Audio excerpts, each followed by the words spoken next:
Hindi ko kailanman inakala na ang halaga ng isang tao ay didiktahan lang ng isang passport. Passport mo? Maligayang pagdating. 10 segundo, tuloy ka na. Passport ng Tsina? Buksan ang bagahe. Humilera. Ang lahat ng ipinagmamalaki ko ang 5,000 taong kasaysayan, ang pagiging pangalawa sa pinakamalaking ekonomiya sa mundo ay gumuho sa harap ng malupit na realidad. Iyon ang pinakamalaking kahihiyan na naranasan ko sa airport ng Switzerland. Ang kaibigan kong Pilipina na katabi ko ay nginitian at pinapasok agad habang ako ay tinatanong at sinisiyasat na parang isang kriminal. Bakit? Ano ang pagkakaiba?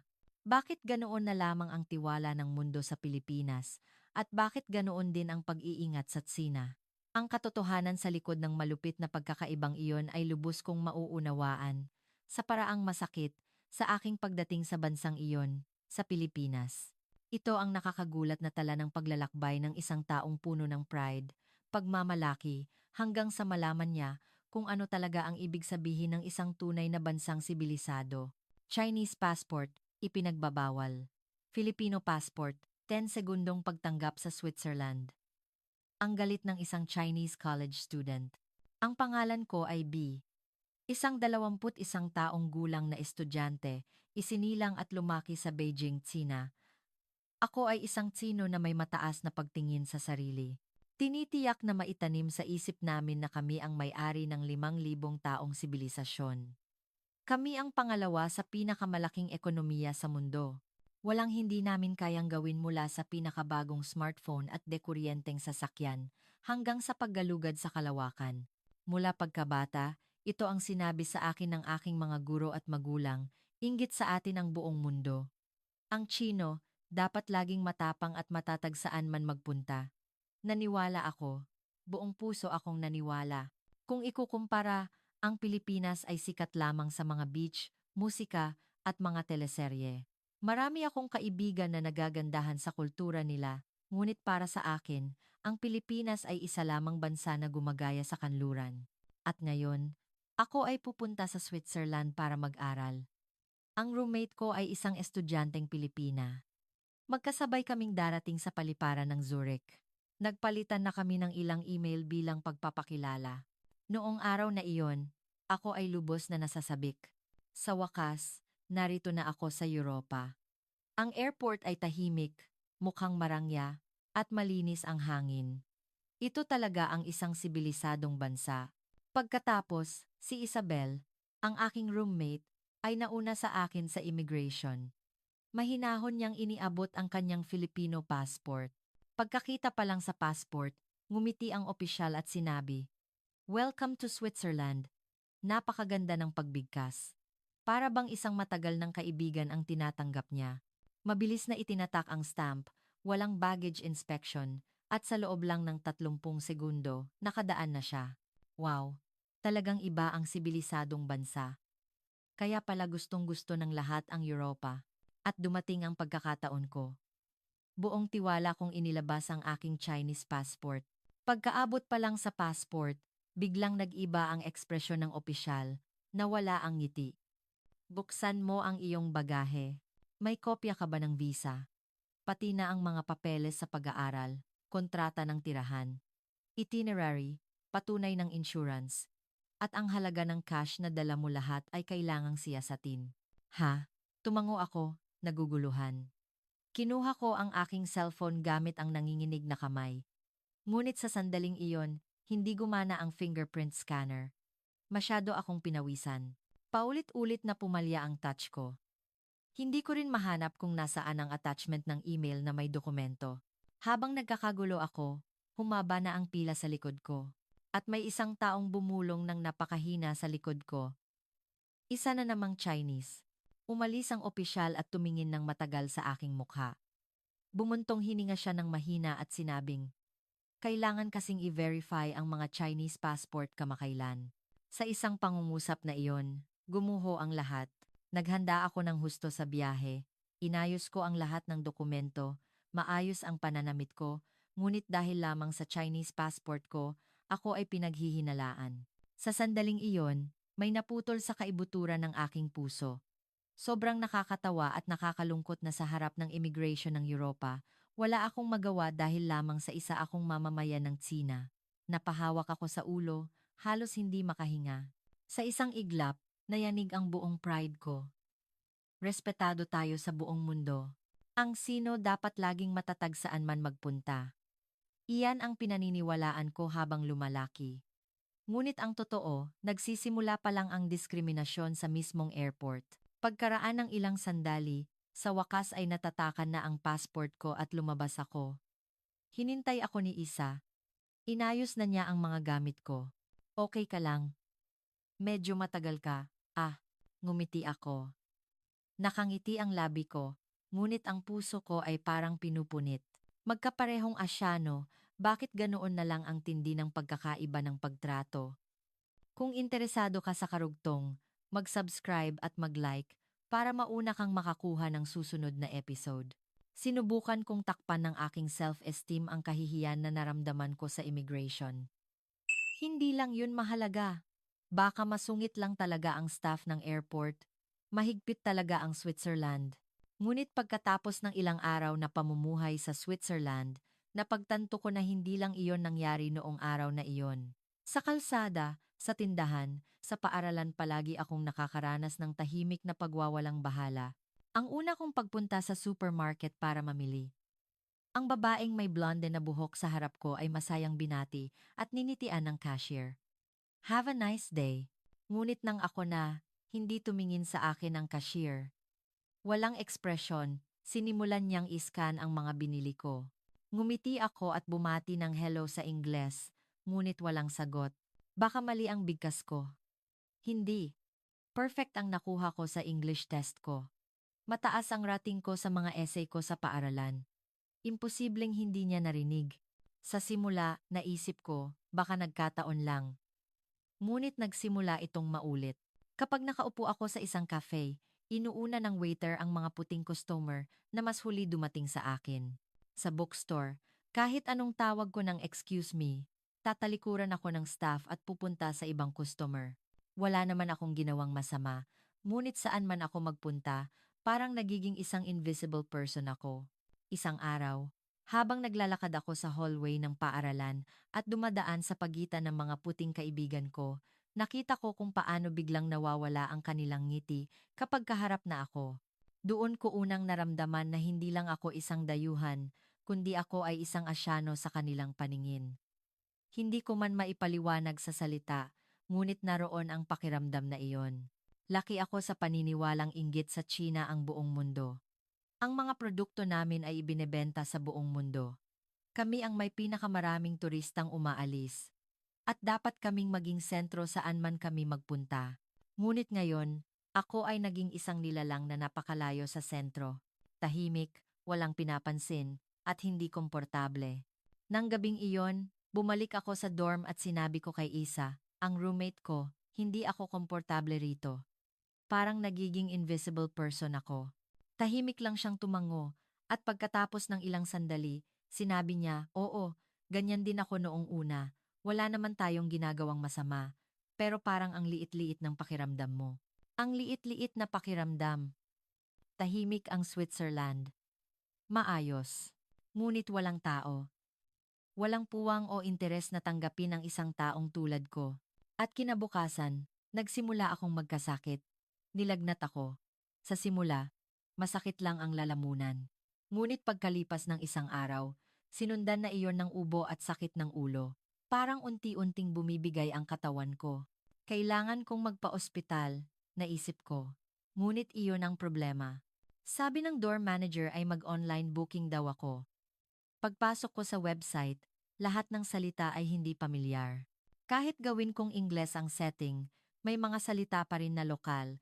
Hiniling na ilagay ko ang impormasyon ng insurance ko, ngunit hindi maipasok ang Chinese insurance ko. Isang araw ang lumipas habang nagpapadala ako ng email at naghihintay ng sagot. Isa pang araw para makakuha ng appointment.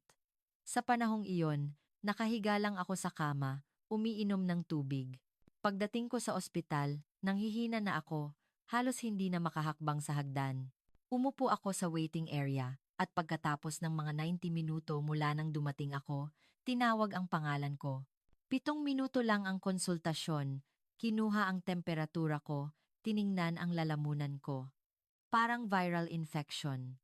Bibigyan ka namin ng pampababa ng lagnat. Iyon na iyon. At ang bayarin. 10 ko. Swiss francs. Agad akong nagkalkula sa isip ko. Halos 11,000. Bigla akong nahilo. Sa ospital malapit sa bahay namin. Ang ganitong sipon ay ilang daang yuan lang. Oo, masikip at mahaba ang pila, ngunit mula sa registration hanggang sa pagkuha ng gamot, natapos ang lahat sa loob lang ng 2 oras. Malinis dito. Tahimik. Ngunit mabagal. Magastos. At napakalamig. Kahit gumaling ako, baka magkasakit ulit ako dahil sa gastos. Iyon ang nasabi ko noong araw na iyon, parang biro. Lumabas ako ng ospital, dala-dala ang bag ng gamot. Pagkatapos ng ilang araw na pagpapahinga, medyo bumuti ang pakiramdam ng katawan ko. Ngunit mabigat pa rin ang puso ko. Malinis pa rin ang tanawin sa labas ng bintana, tahimik ang kalsada. Ngunit ang ganda na iyon ay lalo lang nagpapalungkot sa akin. Pakiramdam ko, palagi akong tahimik na hindi pinapansin. Walang nagtutulak sa akin. Walang nagdedeklara ng diskriminasyon. Ngunit iyon ang mas masakit. Ako ay naging isang transparent na presensya sa gitna nila. Nang gabing iyon, nagluluto kami ni Isa ng instant ramen sa shared kitchen ng dorm. Tahimik ang gabi. Nang gabi ang gabi. Nang gabi ang gabi. Habang tinitingnan ang kumukulong tubig, bigla kong nasabi, may kakaiba sa akin kamakailan. Walang nangyayari, pero parang palagi akong lumiliit. Tinitigan niya ako ng matagal at sinabi niya, ganyan din ako noon. Nang una akong dumating sa Europa, parang ang dami kong nasagasaang tao, laging nakahadlang. Tumango ako. Nakahadlang. Iyon talaga ang pakiramdam ko. Hinahalo niya ang ramen gamit ang chopsticks at idinagdag niya. Umuwi ako saglit sa Pilipinas noong bakasyon. Mas maginhawa doon. Hindi nakakasuffocate. Mas madali lang. Siguro, dahil sanay ako. Ang mga salitang iyon ay tumimo sa aking puso. Tahimik akong sumipsip ng sabaw ng ramen. At sa gabing iyon, sa unang pagkakataon, hinanap ko sa internet ang salitang Pilipinas. Mga larawan ng mga kalsada, pagkain, at mga tanawin ng isang sibilisadong lungsod na may kakaibang init ng Asya ang bumaha sa screen. Habang tinitingnan ko iyon, bumulong ako sa isip ko, tama. Subukan kong pumunta. Kung makakatakas lang ako, kahit saglit sa pakiramdam na ito. Nag-book ako ng flight papuntang Pilipinas. Ang tutuluyan ko ay isang guest house malapit sa Manila. Wala akong malaking plano. Gusto ko lang mag-isa sa ibang lugar. Bago ako umalis, tumayo si Isa sa harap ng pinto at sinabi, mag-ingat ka, baka maging soulmate mo ang Pilipinas. At dumating ako sa Ninoy Aquino International Airport, Naya, sa Maynila. Ang totoo, wala akong masyadong inaasahan sa Pilipinas. Para sa akin, sikat lang ito sa anime, magaling gumawa ng mga cosmetic, at madalas lumabas sa mga advertisement sa YouTube. Wala nang iba. Ngunit pagdating ko pa lang, may kakaiba na. Habang nakapila sa immigration, nakita ko ang isang opisyal na nakangiti at kausap ang isang dayuhan. Pinaghahalo ang Filipino at Ingles. At ako na. Iniabot ko ang Chinese passport ko, may kaunting kaba sa aking pagbati. Ngunit ang bumalik ay isang hindi inaasahang ngiti. Maligayang pagdating, ma'am. Para sa turismo ba ang pagbisita nyo? Malambing ang boses at kalmado ang tono. Kakaiba ang kabaitan at ang ngiti ay hindi formal lang. May katapatan akong naramdaman. Natapos ang immigration process sa loob lang ng 30 segundo. Sa sandaling iyon, naalala ko ang nangyari sa airport ng Switzerland. Nang ibigay ko ang Chinese passport ko, sumimangot ang opisyal, humingi ng mga dokumento, sinuri ang bagahe, at sinabing kailangan kasing i-verify ang mga Chinese kamakailan. Ngunit dito, walang nagduda sa akin. Tinanggap lang ako bilang isang ordinaryong turista. Hindi ko pa nakikita ang mga kalsada o pagkain ng Pilipinas. Ngunit dahil lang sa kapaligiran ng airport na ito, Parang may pader sa puso ko na tahimik na gumuho. Bakit ganoon? Isang immigration process lang. Bakit ganito na lang ang gaan ng pakiramdam ko? Paglabas ko ng gate, saglit akong huminto. Ang tahimik at lawak ng airport. Mataas ang kisame, kalmado ang ilaw. Ang sahig ay makintab at walang dumi. Ang mga signage ay maayos na nakalista sa 4 na wika, Ingles, Chino, Koreano. May mga Hanzi karakter ng Sina pa na malinaw kong nababasa. Mukhang abala ang mga tao, ngunit hindi sila nagmamadali.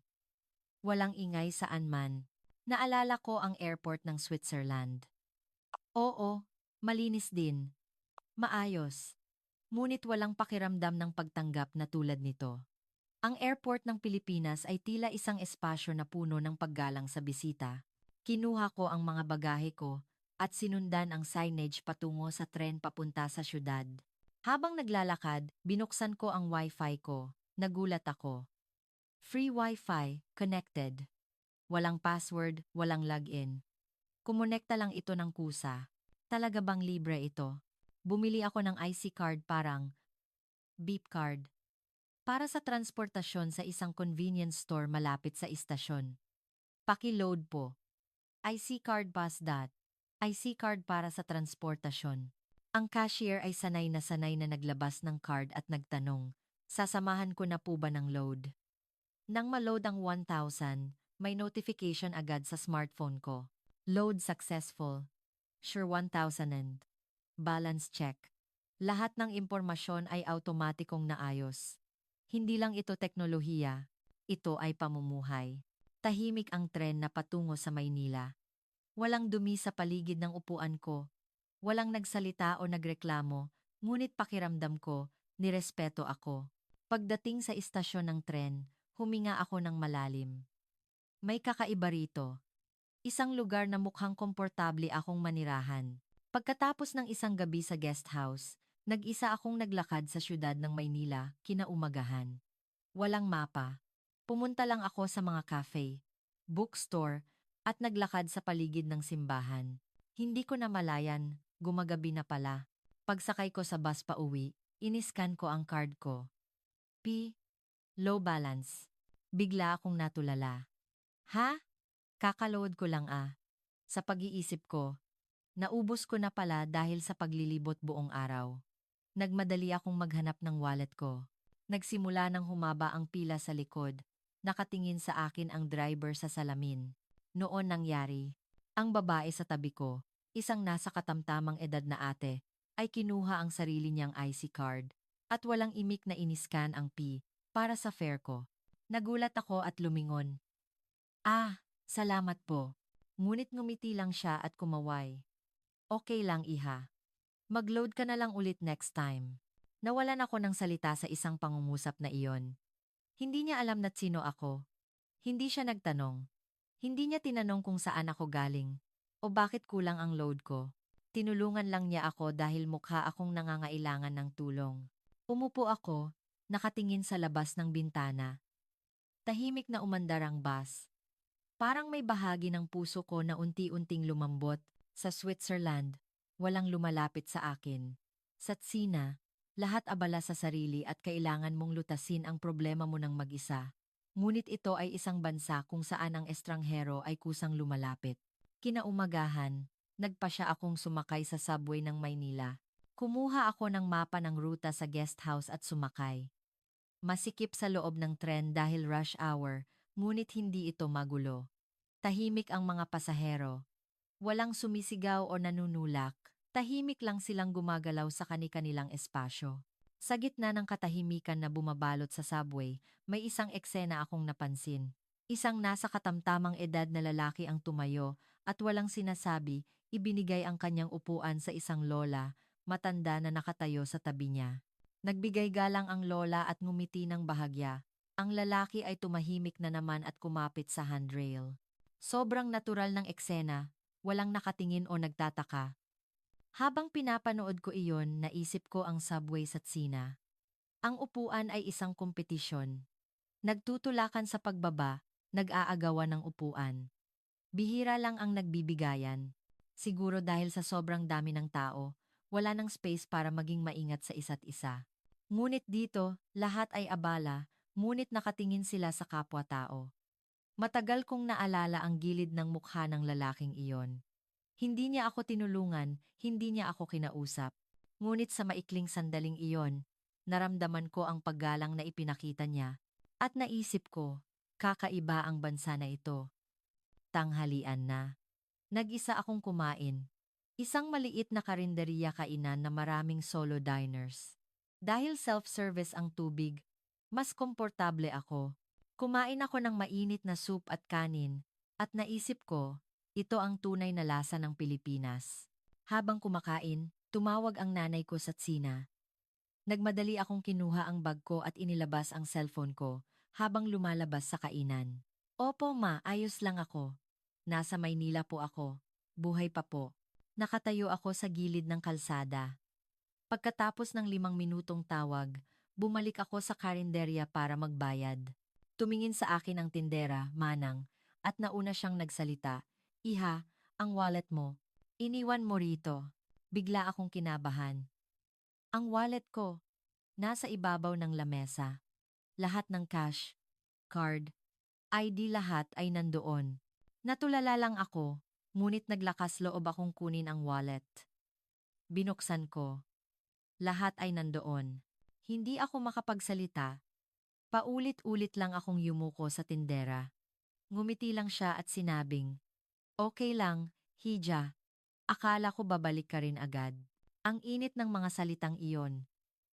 Satsina. Ang cellphone ay mawawala kapag iniwan mo lang saglit. Normal na may bag ka sa iyong kandungan kahit kumakain. Ngunit ito ay isang lugar kung saan walang hinala o pag-iingat. Iningatan nila ang gamit ko. Normal na may bag kung saan walang hinala. Hawak ko ang wallet ko, lumabas ako at naisip ko, hindi ito bansang pinoprotektahan ng CCTV.